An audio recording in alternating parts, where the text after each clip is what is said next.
Can I please request all the panelists, if you can also add your company name against your name, that will just make it easier for our attendees to know who's talking. Thank you.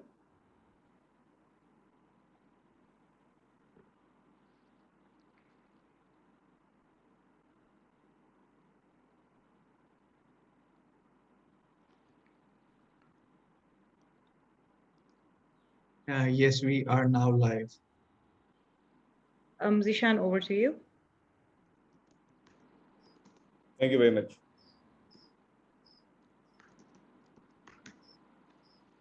Ji, Assalamu alaikum. Welcome everyone. Thank you for joining the session today. Hope you and your loved ones are keeping safe during these tough times. My name is Ishan bin Shahid and I'm the program manager at the National Incubation Center. I'm very pleased to announce the launch of NutriBiz 2021, which is a nutrition innovation challenge for the SMEs. A little introduction of the National Incubation Center. We're the first National Technology Incubation Center funded by Ministry of IT uh, and Telecom under Ignite ICT Fund, and this project is being implemented by Team Up and Jazz Together. We've been in operation since 2017 and so far incubated over 230 startups who've created about more than 9,000 jobs and about 1.4 billion of Pakistan rupees revenue and raised over 1.3 billion of investments. And all this happened in about 4 years. So Team Up is the implementing entity of NIC, National Incubation Center. We've joined hands with SBN, Sun Business Network, to bring you the NutriBiz 2021. As I mentioned, it's a nutrition innovation challenge for SMEs working in the food and nutrition industry in our country. Pakistan has one of the highest malnutrition burdens in the world. The National Nutrition Survey in 2011 revealed that Pakistan faces a complex triple burden of malnutrition, undernutrition, overnutrition, and even micronutrition deficiency as well. So the National Nutrition Survey in 2018 also indicates that nutrition situation has not improved to a significant scale since 2011. The percentage of overweight children under 5 has almost doubled over the past 7 years, increasing from 5% in 2011 to 9.5 in 2018. In 2018, stunting stands at 40.2%, remaining at a global critical level. The average annual reduction rate is estimated at 0.5%, which is too slow or low to significantly reduce the stunting rate in Pakistan. Given the prevalence of chronic and acute undernourishment combined with rising cases of obesity and non-communicable diseases, it is important to recognize that there is an urgent and pressing need to transform the existing food system to tackle the menace of malnutrition. This is where Sun NutriBiz come in to help and make positive impact. By bringing together the SMEs working in the food and nutrition industry, a little background about Sun, Scaling Up Nutrition. This movement was launched in 2010 to support national leadership and collective action to scale up nutrition. This also aligns with Sustainable Development Goals, SDG 3, Good Health and Well-being. The Sun Business Network is one of the 4 global networks that support Sun countries. The SPN aims to reduce malnutrition in all its forms through mobilizing business to invest and innovate in responsible and sustainable actions and operations. So by organizing the NutriBiz 2021 challenge, we aim to spark an interest of the investor community in the food and nutrition sector. Moreover, by inviting applications from all over the countries, we're encouraging innovative ideas by providing a national level platform. Innovation challenge is something that we Team Up have been doing for a couple of years now. It is a way of crowdsourcing solutions to the pressing prevalent problems. Format is very simple. We invite applications to relevant particular industry sector, shortlist applicants, go through a series of workshops before pitching to the judging panel. Investors and VCs are also engaged in this event. We have previously done similar events for Agri, healthcare, education, and fintech. For this particular NutriBiz 2021, we opened application intake on 6th May, and the application was open till 30th May. We received about 355 applications from SME startups working in the food and nutrition industry.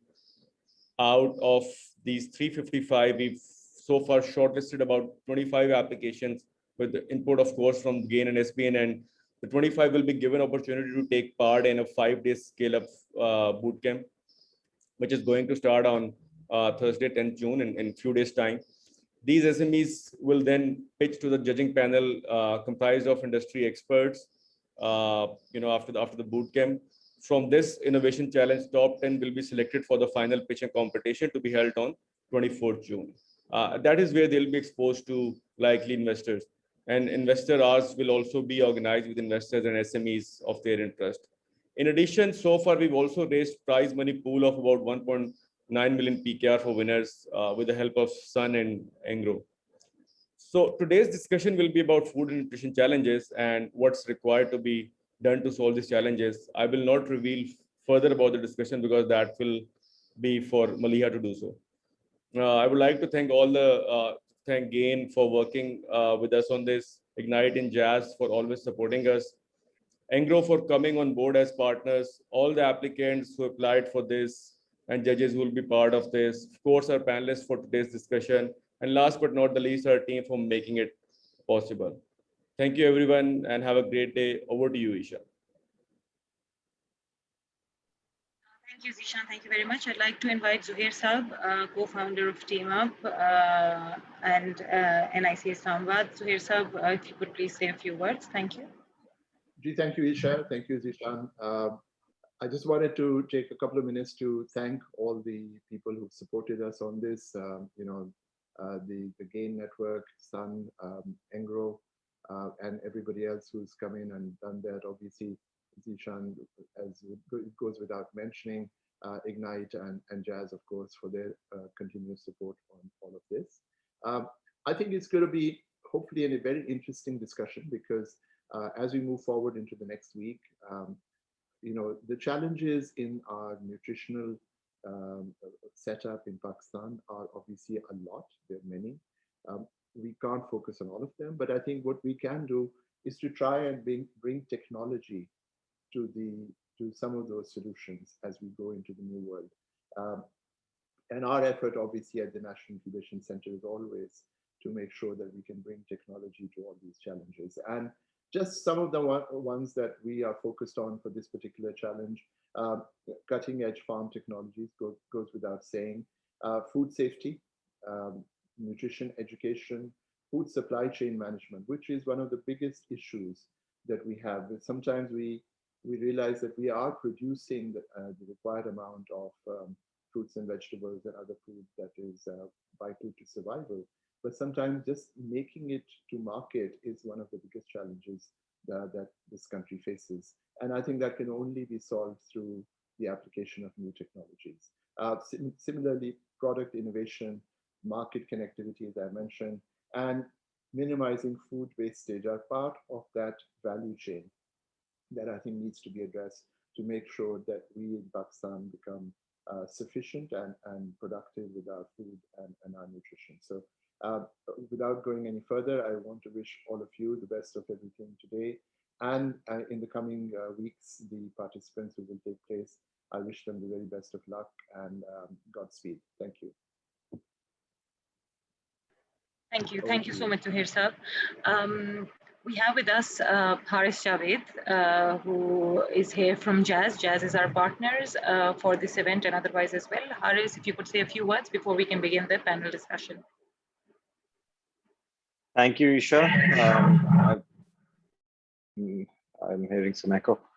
Thank you. I would like to just reiterate the wise words of Zuhair Saab. First of all, thanks to all our partners, UN World Food Programme, Global Alliance for Improved Nutrition, Scaling Up Nutrition, and Engro for supporting this initiative and being part of it. Whenever we do such events, we realize that every time we find some very creative and innovative ideas which seem to be very applicable for the problem that is being solved. So we're wishing that from this event, and especially considering that we've received more than 350 applications, there will be some ideas and innovative services and products that are applicable for our local context. When we look at nutrition and tech, this is something that's gaining traction across the globe. However, if we look at what's happening outside and in more developed countries, we find the types of challenges are much more different than the ones that are local. So what we've tried to do is that we've tried to localize the problem statements for all the participants, whether we talk about minimizing food waste, food safety first and foremost, and agri-tech itself as a technology and the practices being used over there. If you look at other markets, the same space has more advanced kind of services, whether it's premium cultivated meat, upcycled agri-food waste, fermentation-based dairy alternatives. These are not the things that are relevant or things that we need to worry about living here. We have more basic concerns when it comes to the space, and I'm hoping that we will find some ideas that can be applied. Finally, I would just like to talk a bit about, and I'll tell you why I'm talking about it, what we as Jazz have been doing in this space. While we've not directly been involved in food itself, but we've had major initiatives in the agri space since 2017. One of our products called Jazz Bakhabar Kisan, which is the B2C service, has more than 4.5 million registered farmers till date. We are trying to, get into a lot of these spaces where we see a 360-degree solution to uplift the farmer's lifestyle. Now, this is, while it's not directly addressing the issue, it's the major component which will have an contribution towards food safety, agri-tech innovation, and nutrition itself. So one thing that I would like to mention here is that as Jazz, we would be very, very interested in hearing out the finalists.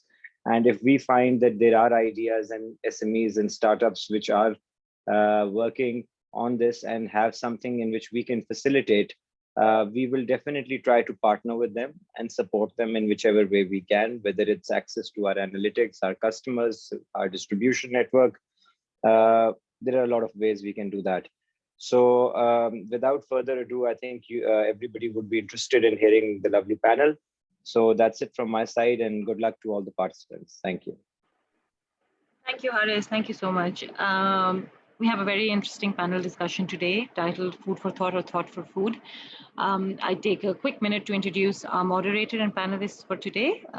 We have on our panel Amir Iqbal Sab, who's the Chief Commercial Officer at Engro Fertilizers. We have Ms. Shandana Gulzar, who is the Member National Assembly and Chair Subcommittee on Agriculture Products. Qasim Javed is the co-founder and CEO of a startup called Rizq. They did a fantastic collaboration with Coke recently. And then we have Shadab Fariduddin Saab, who's the managing partner at NGORC and senior consultant for SPM. Our moderator for today is Maliha Javed, who's an industry specialist at women-led businesses. Maliha, without wasting any more time, I will give you the floor now. Are you there with us? Yes, Isha, I'm here. Can you hear me? Yes, loud and clear. Good luck, Maliha. Over to you. Excellent. Thank you.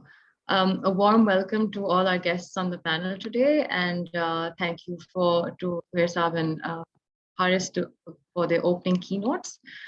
We have a very interesting panel today, and it seems we have perspectives from all sort of sectors or categories of the industry. We have a startup representation, we have government representation, we have NGO representation. So it seems like it's going to be an interesting panel for us. Looking forward to insightful discussions. I will start with Amir Saab, who is representing Engro. And Amir Saab, jaisa ki aap jante hain, being associated with one of the biggest agricultural organizations in the country, Engro has been contributing in its own ways to the largest sector of the economy, and majority of our population is directly or indirectly dependent on this sector. Agriculture around 30% जो है हमारी GDP को contribute करता है, and it accounts for half of the employed labor force and is also the largest source of foreign exchange earnings. On the flip side, however, if we look at the food and nutrition crisis of Pakistan, we are ranked 88th in the global hunger index. And as Ishan told us, stunted growth for like close to 40% of children under 5 and a 40 to 50% of food insecure population. I'd just like to start with understanding what are some of the interventions that Engro has sort of spearheaded in this sector. And we know that you've expanded into other verticals, but I think Engro has been one organization that has worked very closely with farmers. And what challenges have you seen in this sector, and some of the interventions that Engro has made? How do they specifically align with these challenges? All right. So Maliha, Assalamu alaikum to everyone. And thank you, NIC, for having me as a panelist for this very important dialogue. So Maliha, I'll break your question in two parts. What has Engro done? So within Agri sphere, if I look at Engro has taken multiple initiatives lately, but I will focus more because today we are talking about nutrition and malnutrition. So I will talk about a very interesting and a very, in my view, a groundbreaking initiative that we have taken. So 3 years ago, we have launched a product which is Zabardast Urea. Now, as Zuhair also mentioned that in Pakistan, more than 40% children are stunted growth. And one of the key contributor to stunted growth is zinc deficiency. Now, as per some estimation, almost 20% of children in Pakistan have zinc deficiency. Normally, what happens is that people get their zinc and other micronutrients from their daily diet, especially from grains. In Pakistan, based on our own trials and tests, we have also evaluated that wheat grain in Pakistan, and this is also supported by WHO figures. Wheat grain in Pakistan has lower zinc content than what is recommended worldwide. So the grain itself, so we saw an opportunity if we can come up with a product which is beneficial to the farmer in terms of increasing their yield, but also improves the zinc profile of wheat grain. So 3 years ago, we launched a product, Zabardast Urea, which is basically a bioactive zinc coated on urea prill. And interestingly, this bioactive zinc was developed by an entrepreneur, late professor of University of Faisalabad, and the people who are providing it today are typical startup. Very little money, very strong technical know-how, but they had the passion, so we partnered with them, and this has been growing very well. So it on one side, we have proven that it improves the yield of the farmer by more than 10%, and it also improves the wheat grain to the level where the WHO is recommending. So still we have marketed it for 2 years. We're still doing more trials, more tests, more nutritional profiling. But this is something, and I would encourage other entrepreneurs, other people. I think this is one area where if we do intervention, and our research institutes do intervention, this can help improve the nutritional profile without any additional investment. And this can be true for all the grains. Rice is another area where we are doing trials. Maize is another area where we are doing trials on this. So over a period of time, we see that this can become a big ticket item for eradicating or helping eradicate the malnutrition issue in Pakistan.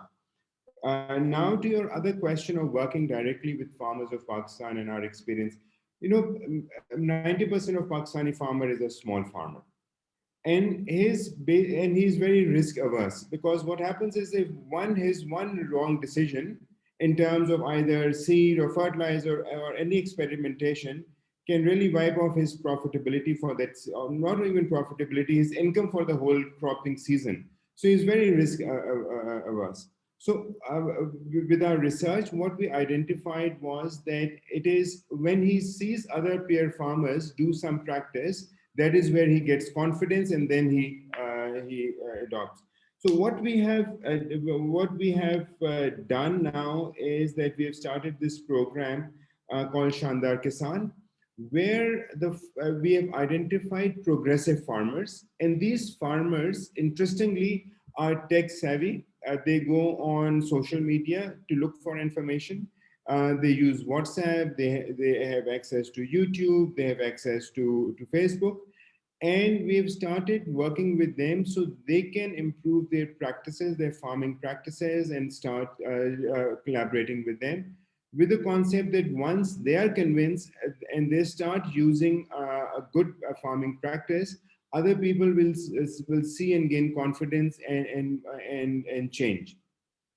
So this is something that and to very interestingly, and thanks to companies like Mobilink and Telenor, we have seen that these farmers are progressive, and they have access to digital media, and they are going to YouTube and Facebook and WhatsApp groups. So the digital penetration is helping drive this change. Brilliant. Thank you, Amir Saab. How interesting to know that you have specifically identified the problem of zinc deficiency and how the zinc yield, the wheat yield in our countries and matching the WHO standards for zinc. And then obviously going a step ahead to involve entrepreneurs and professors in the field to sort of bring their research and then provide them the support that they need to solve this problem. And moreover, completely understandable how the demographic, the farmers' demographic requires an exemplary model to work with. And then you've, through your Shandar Kisan program, implemented the same. Building on to this, my next question will be for Ms. Shandana, who is with us today. So if we, in 2018, with the PTI government coming in place, we launched a multi-sectoral nutrition policy, which surrounded agriculture, education, gender equality, sort of all of those problems that contribute towards malnutrition and food insecurity. So, pehla sawal to mera ye hoga ke what have we done so far? What have we achieved on the implementation of this policy? And where do we see that strategy in the future? And specifically, again, two questions in one, similar to how the private sector has sort of worked with young entrepreneurs or with technological innovation, what is the government doing to encourage innovation in the agri sector, Ms. Shandana?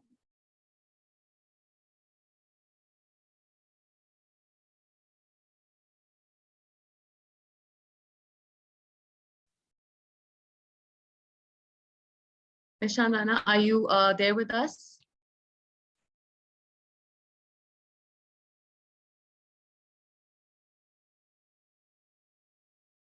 Right, so I'll route my question next. It seems Ms. Shandana is currently not responsive. We will move to Qasim, who is also on the panel. We'll loop back to Ms. Shandana once she's back. Qasim, are you there? Can you hear us? Yes, Maliha, I can hear you. Great, great.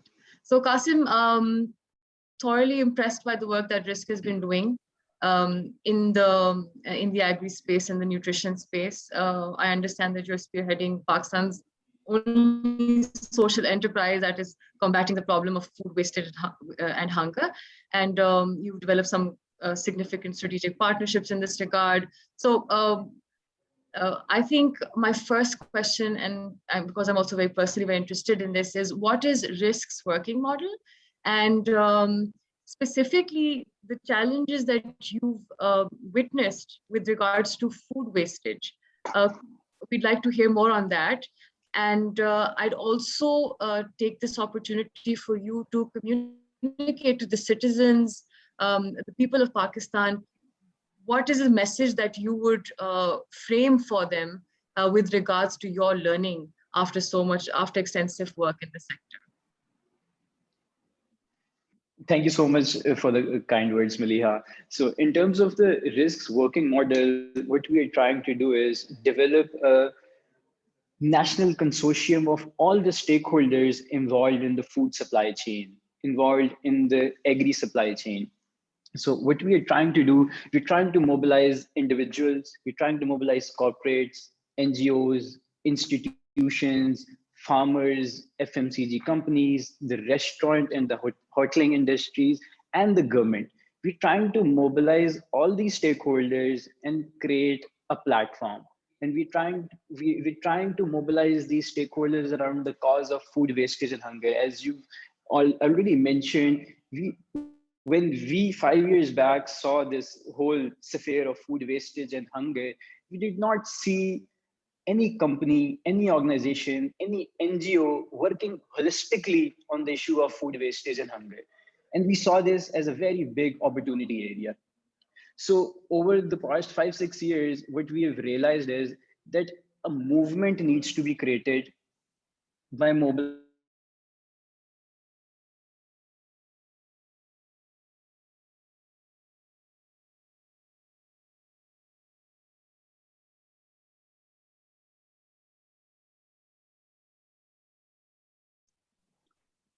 Seem to have lost Qasim. Hey, we've lost Qasim. Qasim, can you hear us? Because we can't hear you anymore. I think he lost his connection. Right. Interesting Assalamu answer. alaikum ji. Just sorry to interrupt you, Maliha. This is Shandana. Just wanted to tell you I'm online, but since I'm traveling, therefore I have very little Wi-Fi, hence the video is off. That's perfectly fine, Ms. Shandana. Thank you for joining. I just routed a question to you before we were speaking to Qasim. But if you're back, I think we'd like you to, comment on the multi-sectoral nutrition policy that's been implemented since 2018. We'd like to hear some of the progress made in that area, and also what is the government doing to sort of loop in fresh ideas and innovation, technological interventions from all around to sort of help solve the problems that are probably cannot be addressed alone. Okay, well, can you hear me? Am I audible? Okay, yeah. Brilliant. So thank you for that, Maliha. First of all, since this is one of my two questions, I guess, well, there's a lot of, let's say, divided opinions on this at this point in time, primarily between the program itself, the nutrition plan, as well as the planning and development authority, the planning commission in Islamabad. But perhaps just to add a little bit of background before I answer the question, and I know I'm limited to 4 minutes. The Speakers Committee in the National Assembly is working on agriculture reform. We were not necessarily addressing food, because food safety, food security is a provincial subject, as is agriculture for that matter. But since 2018, the National Assembly has become a hotbed for complaints from farmers, and they talk about the increasing incidence of poverty. And that, of course, has a direct impact on nutrition, malnutrition, poverty, and so many other related factors. Now, I can give you the brick and mortar, the black and white of what the government has done. First of all, we have taxes, exemption on taxes in the third and in the fifth schedule of the Customs Act, and then in the third schedule of the Sales Tax Act. Now, I know that's boring, but that just explains to you the priority of the government. Again, without wishing to sound political, however, in the past, the governments have not paid attention to what was being imported and the kind of taxes being levied. Vitamins were seen as a rich man's domain, and hence they were taxed as a luxury good, without realizing that these nutritional additives to food were impacting the entire country. Now, according to figures we've received on stunting from different departments, one department believes that it is 42% nationally, another department believes it is 51% nationally. And the idea is to bring it down to 10%, to lower the figures by 10% on stunting, on malnutrition. Now, apart from the tax exemptions, these are certain interventions which I'm going to read out, and I hope they're useful. Please do ask me follow-up questions. And if I have the responses, I will let you know. First of all, there's a multi-sectoral National Nutritional Action Plan. It's been drafted to address all forms of malnutrition through short, medium, and long-term approaches. And one of the problems that the Planning and Development Authority, the Planning Commission, has with some of the interventions, both at the federal and the provincial level, is that they're all short-term.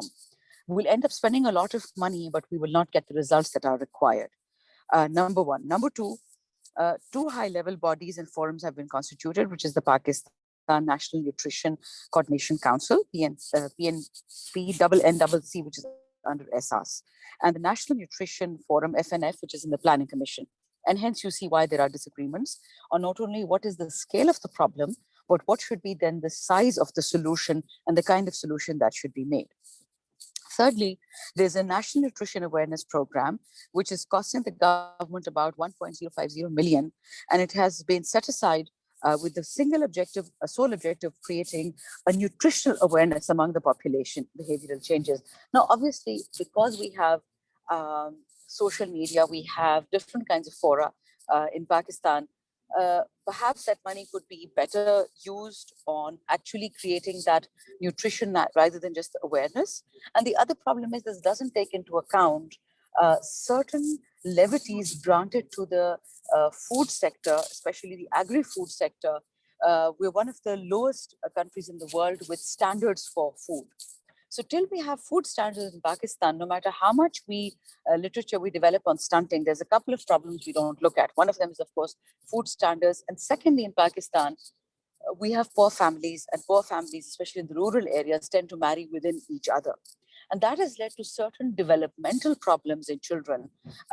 Malnutrition becomes enhanced when you have too many first cousin and second cousin marriages in the family. And that is the hidden problem no one talks about. Next is the Pakistan Dietary Guidelines for Better Nutrition. These have been revisited, and the revised version has been launched along with an e-learning course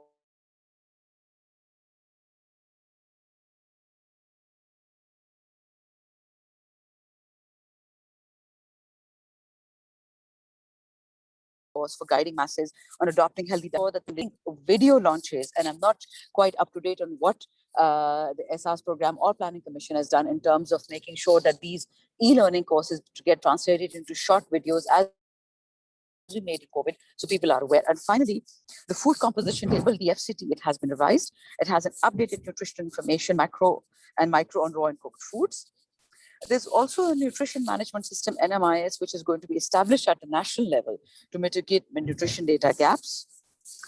There's also the national guidelines on adolescent nutrition and supplementation, and they have been launched with the consultation of federal and provincial stakeholders. Also, we have the upscaling nutrition, which is the Sun networks in which activities were done. So it's essentially parliamentarians and media outreach and intervention, academia and researchers from different universities on technical report writing, and SMEs are being trained to play an effective role. There are, of course, provincial initiatives.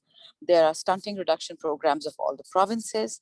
And in addition, there's the cancer treatment program, because these things were not taken into account before. So these are sort of an overview of the kind of nutrition interventions that the government is doing.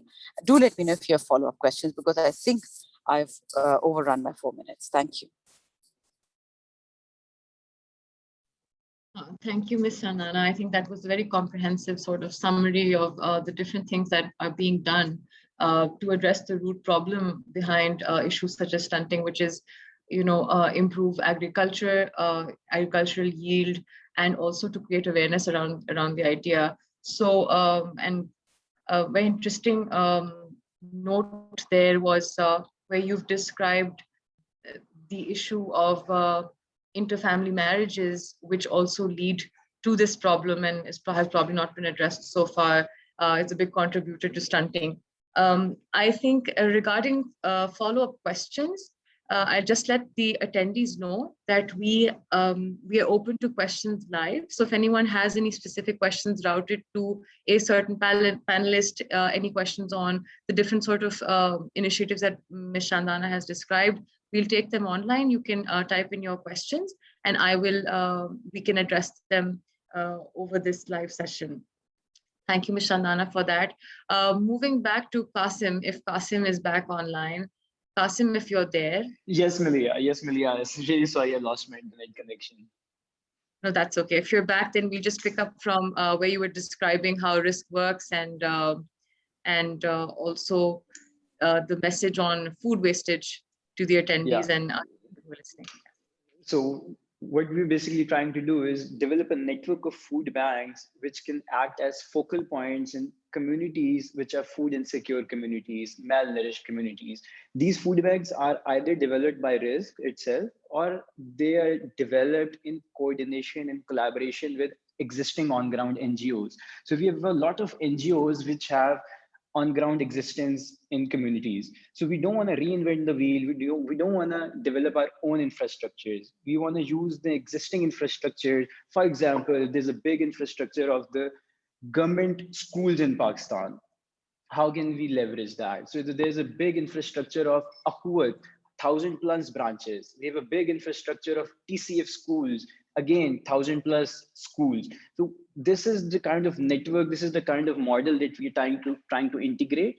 And Rizq is going towards an Uber Careem model. So we just want to channelize food-based philanthropy. We just want to act as a marketplace, as a supply demand maker. That is it. So this is the model on which we're working. We're trying to mobilize different stakeholders, like I mentioned before, individuals, corporates, NGOs, institutions, farmers, FMCG companies, the restaurant industry, the hoteling industry, the shadi hall industry. And on the other end, these are the supply side members. And on the demand side, we're trying to mobilize on ground NGOs and the food insecure people. And we're just trying to channelize food-based philanthropy through our online technology platform, which we calling as the Share Rizq platform.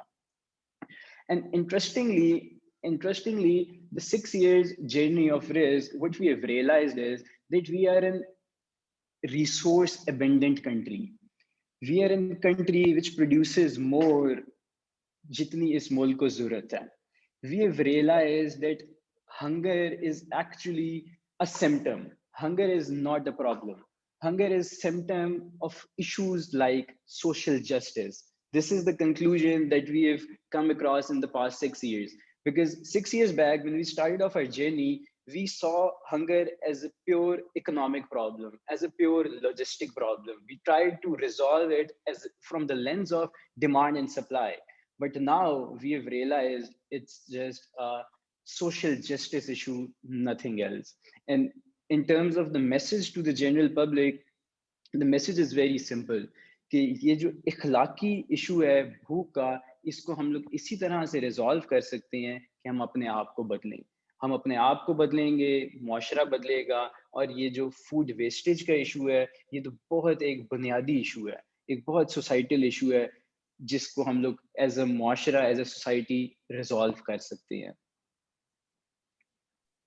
Right, Qasim, just as a follow-up to that, are there any concrete strategies that you can recommend to individuals on how they should work on this?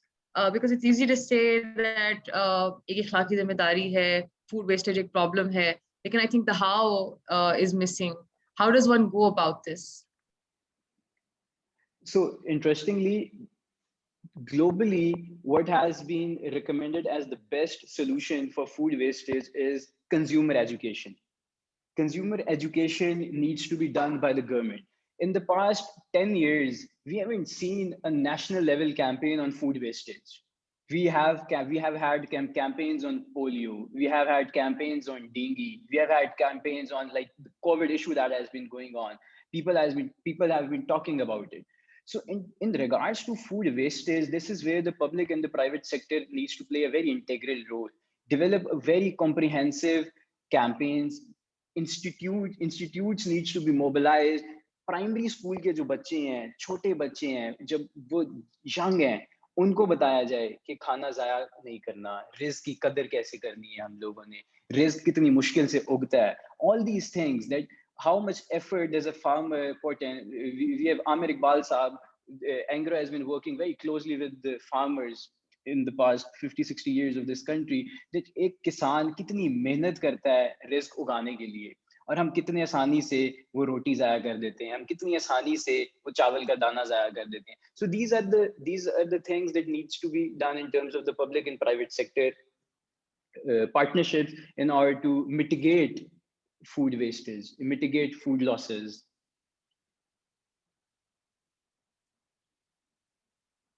Right. Thanks so much, Qasim. Ms. Shandana, maybe in the next round, we can discuss an interesting point that Qasim has raised around there truly not being any awareness regarding food wastage that is aimed towards the consumer. Interestingly, a lot of the programs that you quoted, while they are around awareness, it seems they're aimed towards farmers and not so much towards the consumer, which is important because if there is enough and we're wasting, maybe we're not addressing one of the key problems to food insecurity. Moving on to our fourth panelist, we have Shadab Saab with us today. Shadab Saab, you are working on facilitating non-governmental interventions within the sector. And, when it comes to food philanthropy, we around 2 billion annually and probably 36 million tons of food is wasted, and yet 60% of Pakistanis are food insecure. Now, around agriculture and malnutrition in food, we'd like to know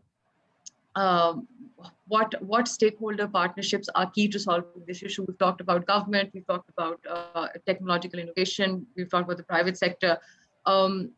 In this entire chain, what are some pressing issues, and what is your general feedback on how well these interventions are supported by the government? Thank you very much. Thank you very much. And I must appreciate and I must salute Rizq founder, who is absolutely doing a wonderful job. This is something very close to my heart, and this is something that we are suffering from. So excellent work, Qasim Javed, great initiative. I'm really glad that you pointed it out and shared your views with me.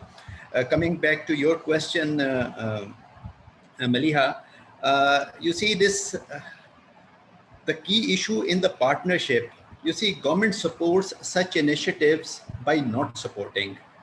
This is one of the great things. It may sound incongruous, but let me say the best support government provides is not to interfere or least interference. It is good that government does not impede philanthropic interventions. Philanthropic interventions, be they free food distribution by CHIPA, by EDHI, or so many other philanthropic organizations. However, the same cannot be said about the development interventions by the CSOs.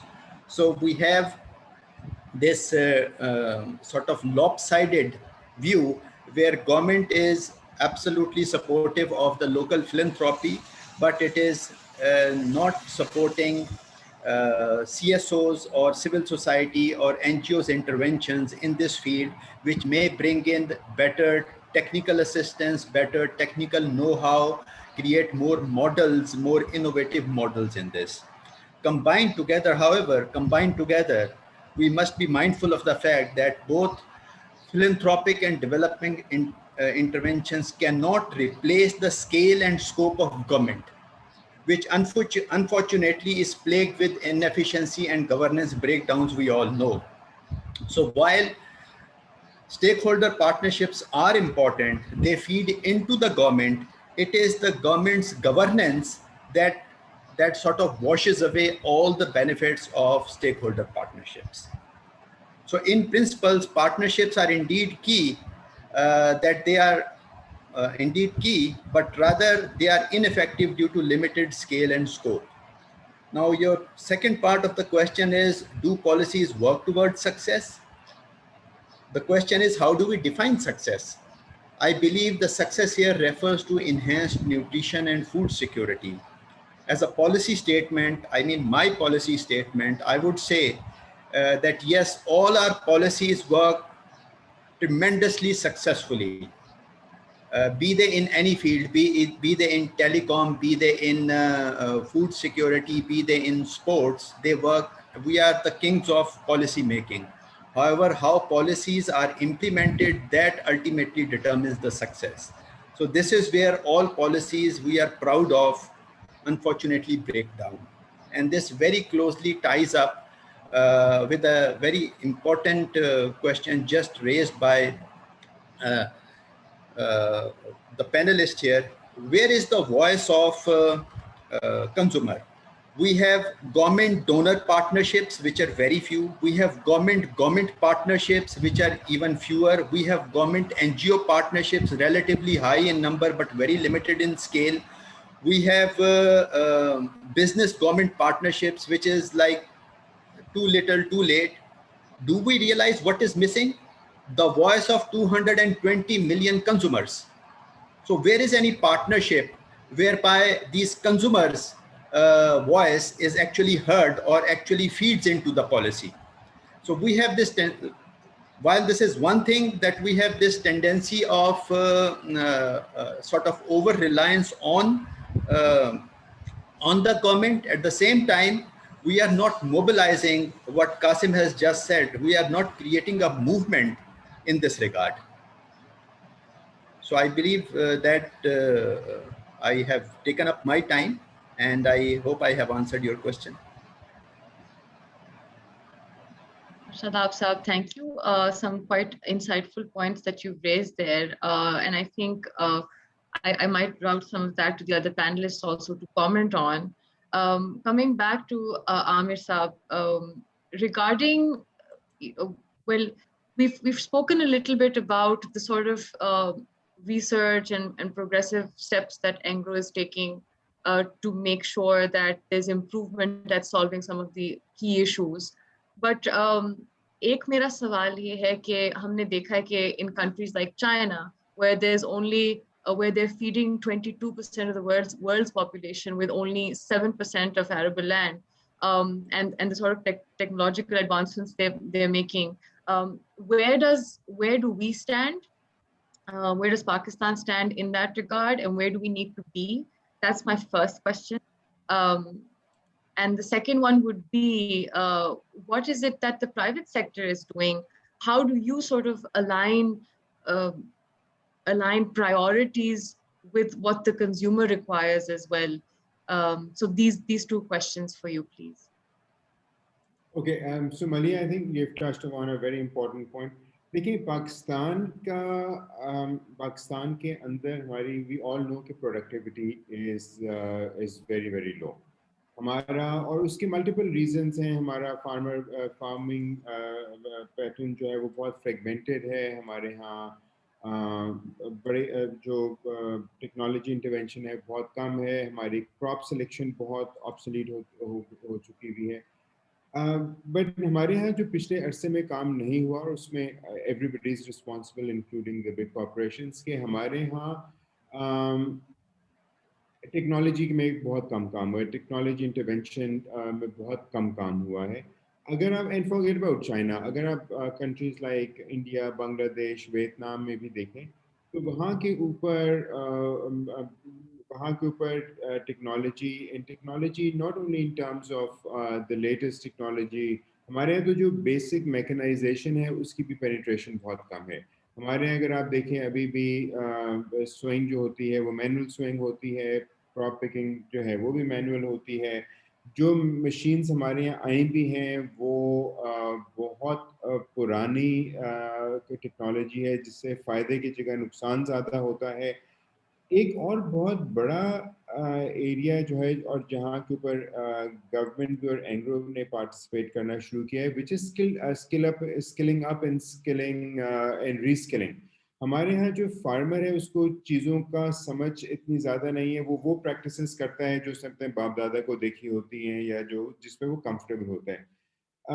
Mechanisation के point of view से हम लोगों ने एक initiative में participate करें, which is Parvaz, which is an initiative by World Economic Forum and Government of Pakistan. So we are the lead company for Agri skilling up and reskilling. जहाँ के ऊपर हम लोग basic skills like mechanisation, harvester कैसे चलाना है, harvester खराब हो तो सही कैसे करना है आपने, तो हमारे तो भी बहुत बेसिक काम होना बाकी है। तो जो यहाँ पे एंटरप्रेन्योर्स हैं उसमें मैं उनको इनकरेज करूँगा कि अब तो अगर हम देखें इवन वियतनाम, कंबोडिया, थाईलैंड के अंदर जहाँ पे राइस काफ़ी होता है, वहाँ पे बहुत ज़्यादा ये ड्रोन के ऊपर काम हो रहा है, वहाँ के ऊपर हम डेटा बेस्ड डिसीजंस ले रहे हैं। तो यहाँ दिस इज स्पेस जहाँ के ऊपर हम काम कर सकते हैं। वाटर के ऊपर हम लोग, हमारे नए लोग काम कर सकते हैं, जहाँ के ऊपर हम वाटर मैनेजमेंट को बेहतर कर सकें। पाकिस्तान में हम ये कहते तो हैं कि पाकिस्तान में पानी की कमी हो रही है, हाउएवर अभी भी हमारे यहाँ अगर वाटर एफिशिएंसी हम अपनी इम्प्रूव कर लें, हम अपनी वाटर प्रैक्टिसेस को इम्प्रूव कर लें, तो तब भी हम लोगों को बहुत मेजर इम्प्रूवमेंट आ सकती है। तो आई थिंक ये एरियाज हैं जहाँ के ऊपर हमें काम करना चाहिए। गवर्नमेंट की पॉलिसीज को भी रिव्यू करना चाहिए, जैसे we are advocating with the government के मैकेनाइजेशन के ऊपर कुछ टैक्सेस ऐसे लगे हुए which are not helping the organise sector to enter into mechanisation. वहाँ के ऊपर अगर गवर्नमेंट भी थोड़ा सा रिव्यू करे अपनी पॉलिसीज के ऊपर, तो आई थिंक यहाँ के ऊपर इट्स अ बिग एरिया। और एफिशिएंसी हमारी तभी बेहतर होगी जब हम लोग टेक्नोलॉजी और मैकेनाइजेशन के ऊपर ज़्यादा इंटरवेंशन करेंगे। And Maliha, so what was your second question? I'm sorry, I just... No, I'm sorry. I actually just clubbed questions because I don't want to interrupt while you are answering. But my second question was after Shadab Saab's comment on the voice of the consumer missing from the entire picture. I just wanted to know what, of course, you were catering to the consumer directly, but in terms of input onto on strategy, how do you sort of take into account the consumer's input? As an organization, हम लोग तो because we work very closely with the farmers, so हम लोग तो we work very so we have our own mechanism. But I think Pakistan में there are, और जैसे अभी कासिम ने भी बात किया, I think यहाँ हमारे यहाँ जैसे डेवलप्ड कंट्रीज में कंज्यूमर ग्रुप्स होते हैं, एडवोकेसी ग्रुप्स होते हैं, हमारे यहाँ अनफॉर्चुनेटली वो बहुत कम है। और उसकी एक बहुत बड़ी वजह ये कि हमारे यहाँ आप फार्मर्स को देख लें, कंज्यूमर्स को देख लें, they don't take that extra mile to go and give their feedback or to develop these advocacy platforms. तो आई थिंक हम लोगों को एडवोकेसी प्लेटफॉर्म्स बनाने चाहिए जो कि नहीं बनते। और उसकी एक बहुत बड़ी वजह, उसकी एक बहुत ग्लेरिंग एग्जांपल है इसके, पाकिस्तान में there is no national farmer advocacy group also. There are small groups, but they are unfortunately they're also very much politically motivated. उसमें फार्मर का भला नहीं होता, कुछ और जो एजेंडा होता है वो इसको एड्रेस हो जाता है। So I think there is और इसमें मेरे ख्याल से गवर्नमेंट का काम नहीं है, इसमें कंज्यूमर अवेयरनेस का काम है कि हम लोग ऐसे ग्रुप्स को इनकरेज करें, थिंक टैंक्स बनाएं, एडवोकेसी ग्रुप्स बनाएं, जो कि एक अच्छा फीडबैक दे सकें, एक न्यूट्रल फीडबैक दे सकें। पॉलिसी मेकिंग में उनको हमें इन्वॉल्व करना चाहिए, हम बिल्कुल इनको इन्वॉल्व नहीं करते। इवन पॉलिसी मेकिंग में there is a need to improve even public private dialogue also, जो कि हमारे नहीं होता। So there are needs to these are the areas where both private and public stakeholders should see कि कैसे engagement बढ़ानी चाहिए। उसमें NGOs can play very important role. बहुत शुक्रिया आमिर साहब, thank you for that comprehensive answer. Moving on to, since we're short on time, moving on to Ms. Shandana, if you are here. She's just informed us that she's on the motorway. She might not be able to answer questions directly. But if you are around, Ms. Shandana, we'll take your response. If you are not, then I will. You've been kind enough to type in some responses to some of the questions that we had. we can discuss those in the end. I'd like to go back to Qasim now,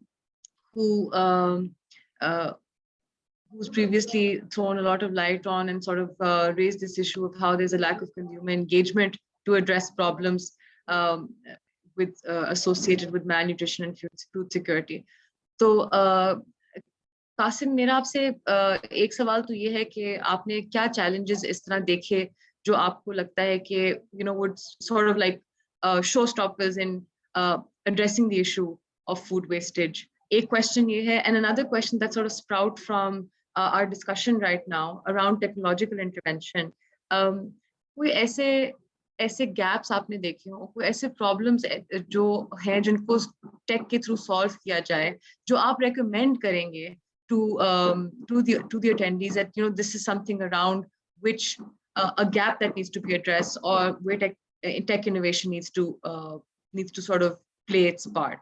So that's two questions for you again.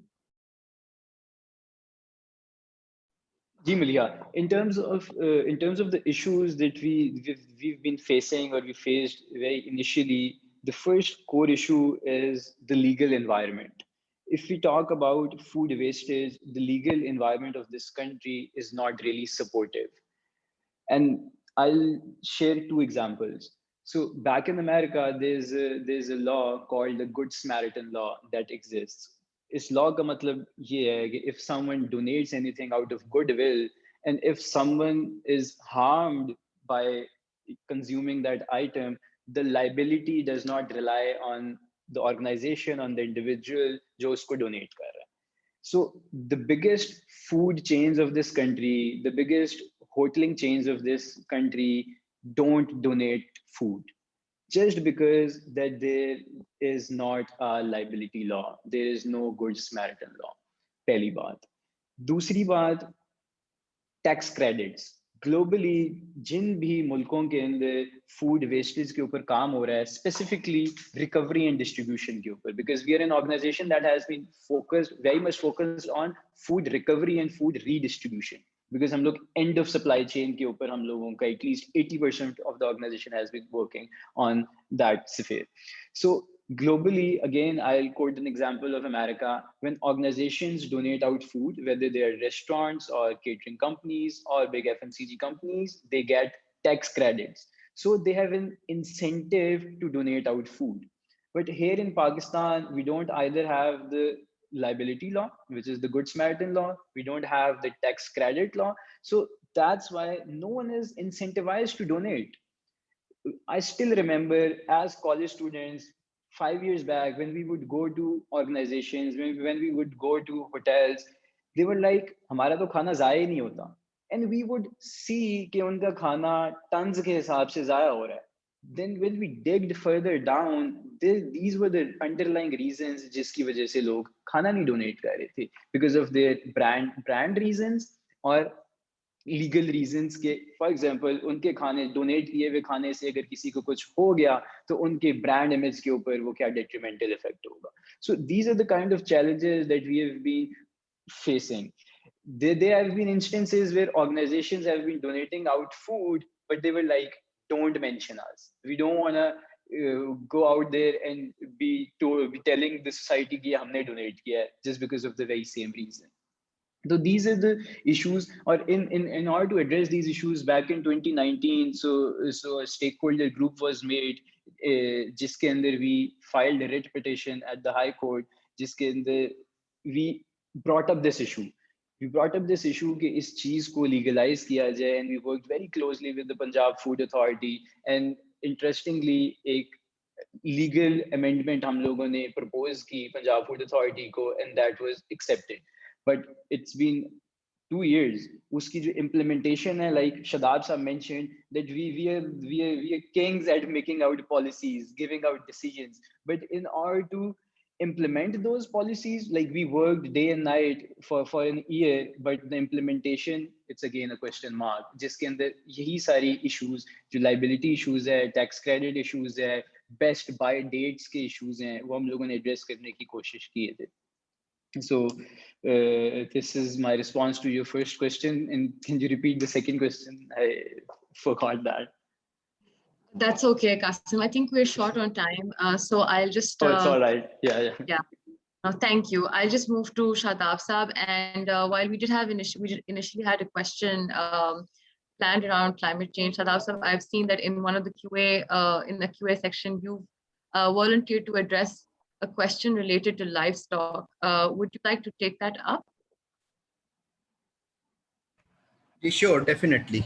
Just to pick up the question, sorry, Shadab Saab. Yeah, please.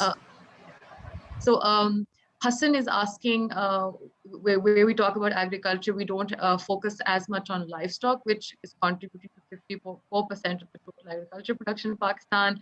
If a farm is affected with new cattle disease, which it's highly contagious, developed countries' governments take control of farms, but that doesn't happen here in Pakistan. Rather, ये जो बीमार मुर्गी होती है आपको market में मिलती है, and antibiotic usage is also very high. Same goes for the dairy sector. Shadab Saab, what are your comments here? जी बहुत अच्छा सवाल है. I must appreciate this question. बुनियादी तौर के ऊपर देखिए बात यह है इसमें कि yes it happens. इसमें again consumer awareness is extremely important. और उनको पता होना चाहिए कि हार्मफुल फूड जो है ये कहाँ से सप्लाई हो रहा है. Government can regulate. गवर्नमेंट ने अभी तक देखिए क्या हुआ, पंजाब फूड अथॉरिटी बना दी. पंजाब फूड अथॉरिटी ने बहुत अच्छा काम किया और फूड स्टैंडर्ड्स इंप्रूव करने में और इम्प्लीमेंट करने में they were so good that the same Punjab food authority was replicated in Sindh. ये सिंध में रेप्लिकेट हुई और सिंध फूड अथॉरिटी बन गई. सही है ना. तो ये एक अच्छा चीज़ है जो कि वहाँ पे बढ़ रहा है आगे जा गए.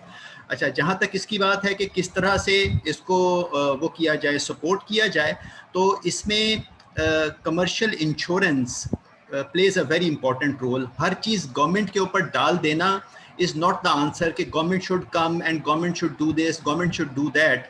इसमें जो हमारा कमर्शियल सेक्टर है, they can play a very important role कि वो एजुकेट करें. अभी जैसे क्रॉप इंश्योरेंस स्टार्ट हो गई है, इसी तरह से अगर आपका लाइफ स्टॉक इंश्योरेंस भी is in practice. I am not sure about dairy about poultry insurance, लेकिन अगर ये इंश्योरेंस की प्रैक्टिसेस आ जाएं तो ये किसी हद तक जो है वो उसको मिनिमाइज़ कर सकते हैं. गवर्नमेंट का रोल सिर्फ इस हद तक है कि जब कोई डिजीज़ आए तो पहले से इन्फॉर्म कर दे, उसकी प्रिवेंशन के लिए जो है वो आपका वैक्सीनेशन या दवाओं का बंदोबस्त कर दे और वो उसमें रीड आउट करे. So government के अपने इदारे are already in place and they used to do a very good job, but unfortunately as it so happens that the governance breakdown, now these government agencies responsible for dairies and livestock health are not reaching out to the people who need these services or are not providing those services. Right. Thank you, Shadab Saab, for answering that. I think since we're into the last 8 minutes, it's better if we address the questions that are coming in from people. Amir Saab, Qasim and Shadab Saab, I'd like to route these to whoever would like to take them. So we've talked about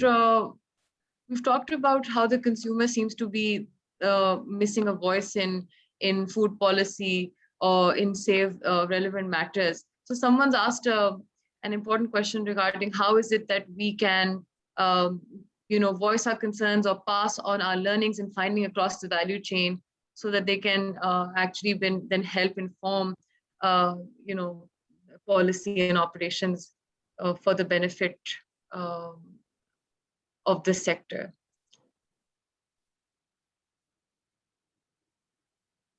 Shadab Saab, I think this is again better answered by you. As a citizen, as an unaware citizen, what are some of the forums that we can use, or is it that they're absent? Or Amir Saab, either please, we can take responses from both. Shadab Saab, you can go first.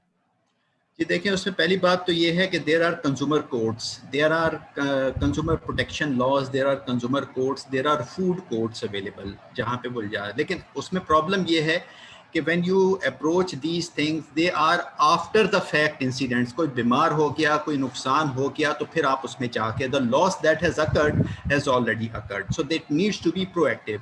और उसमें again we come back to that single point again and again that देखिए in the West or in the advanced countries, it is seldom the government to which the market responds. It is always the consumer pressure to which the market responds. Consumer movement is so powerful that once they say कि आज से ये अंडा नहीं खाना, because there are certain issues with that, so the producer is forced to recall that product and replace and apologize and provide recourse to that. Unfortunately, हमारे यहाँ पे जो consumer movement है वो इतनी strong नहीं है. So first of all, somebody also has written, I think it was Adil attending this question, who said that we need to act in unity. Yes, that is absolutely, absolutely necessary. We need to act in unity. There are certain forums available, but they are ineffective. And once we build the public pressure, then the government will also respond to that public pressure and improve the functioning of the existing forums available for this. Thank you. Thank you, Shadab Sahab. Amir Sahab, would you like to add to that? जी, इसमें मैं शादाब साहब ने बहुत comprehensively जवाब दे दिया. मैं इसमें सिर्फ ये ऐड करूंगा कि हमारे यहाँ कंज्यूमर्स को they are not even aware of their rights, they are not even aware of the laws. तो आई थिंक ये अगर इसको मैं इस तरह से डिवाइड कर रहा हूँ कि अगर कम से कम गवर्नमेंट जो है वो लॉज को और जो उनके कंज्यूमर राइट्स हैं उनको प्रमोट करे, उनकी अवेयरनेस क्रिएट करें, और उसके साथ साथ आई थिंक बहुत इम्पोर्टेंट ये है कि हमारे यहाँ स्कूल्स के अंदर कोई ऐसी हम बात नहीं करते. आपने अभी एक शुरू में किसी ने एक सीन सेटिंग में कहा था कि almost 50% of Pakistani children are obese और ओवरवेट. आई थिंक ये चीज़ें वो हैं जहाँ के ऊपर हमें जो करिकुलम है उसके अंदर ऐड करनी चाहिए चीज़ें. और I remember when I was in school which is ages ago, आप लोग तो पैदा भी मेजॉरिटी लोग नहीं हुए होंगे उस वक्त, उस एक सिविक्स होती थी हमारे करिकुलम के अंदर. हमारे करिकुलम के अंदर ये चीज़ें बताई जाती थी, ये चीज़ें समझाई जाती थी, लेकिन अब ऐसा कुछ भी नहीं होता. तो आई थिंक यहाँ के ऊपर education will play a very very important role. और इस ज़माने में जब आपका डिजिटलाइजेशन इतना वो हो गया है, एक्सेस हमारी डिजिटल एक्सेस इतनी बढ़ गई है, सच सोशल मूवमेंट्स कैन स्टार्ट. लेकिन हमारे यहाँ इसके लिए ज़रा सा फोकस की ज़रूरत है. बट देन मलिया, हम लोग बैठ के बात कर रहे हैं मेल न्यूट्रिशन और उसकी, बट आम बंदे के एजेंडा के अंदर शायद ये है भी नहीं. They are not even concern about this. They knowingly they consume food which they know is junk. Their priorities are wrong. They will spend more money on clothes rather than giving balanced nutrition to their children. तो हमारे यहाँ तो ये it's a very deep rooted social issue जहाँ के ऊपर it will take a lot of time and lot of concerted effort to really get out of this issue. हम लोग जंक खा लेंगे, बच्चे को फ्रूट नहीं देंगे, डोनट दे देंगे. हम लोग बच्चे को लोअर इनकम में हम लोग बच्चे को बिस्किट खिला देंगे, उसी बिस्किट का केला लेके नहीं देंगे, जबकि हमारे इतना हमारे फ्रूट अवेलेबल होते हैं. तो हमारी टोटल प्रायोरिटीज ही गलत है. तो lot of work to be done by everyone, all the stakeholders. Thank you so much, Amir Saab. I think we're into the last 3 minutes. Shadab Saab, आप कुछ कहना चाह रहे हैं, उसके बाद I will wrap up the session. Very quick remark. एक चीज़ ये है कि कासिम ने जो बात की कि आपका फूड डोनेशन के लिए और फूड के वेस्टेज को प्रिवेंट करने के लिए लॉज होने चाहिए. आई थिंक अगर आप हमारी शादियों का हाल देखें तो वहाँ पे जो फूड वेस्ट होता है या हमारी तकरीबात में जो फूड वेस्ट होता है उसके लिए किसी लॉ की ज़रूरत नहीं है. It's a behaviour change. ये हमारे अंदर से उठना चाहिए, ये दर्द हमारे अंदर होना चाहिए और हमें इसको टेक केयर करना चाहिए. Thank you.